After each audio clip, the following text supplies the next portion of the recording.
కార్తీక పౌర్ణమి రోజు చెరువులో దీపాలు విడిచిపెట్టి ఇక్కడ మా ఇంటికి దగ్గరలో అంబేమ్మ గుడి శివాలయంలో అక్కడ కూడా దీపాలను చేసుకొని ఇక గుడిలో అవన్నీ తిరిగి ఇంకా అయితే నేను ఇంటికి వచ్చేసి ఒత్తులు అయితే చేసుకున్నానండి. ఇలా ఒక ఒత్తిని 2 భాగాలు చేసి 360 ఒత్తుని త్వరగా చేసుకొని నేతులు నానబెట్టేసుకున్నాను.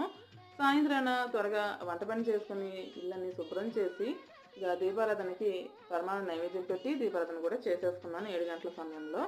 ఇంకా మేము మా వారు ఇంకా త్వరగా వస్తే అందరం కలిసి గుడికి వెళ్ళొచ్చాను అనుకున్నాను.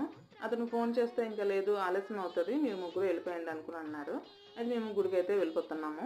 ఇంకా ఈరోజు దేవు దీవాలి కూడా అండి. కాబట్టి ఇంకా ఇక్కడైతే పిల్లలైతే క్రాకర్స్ కాసి ఇంకా సందడిగా చాలా బాగుంటుందండి చూడటానికి. ఇంకా అలాగే గుడికైతే మేము వచ్చేసాము.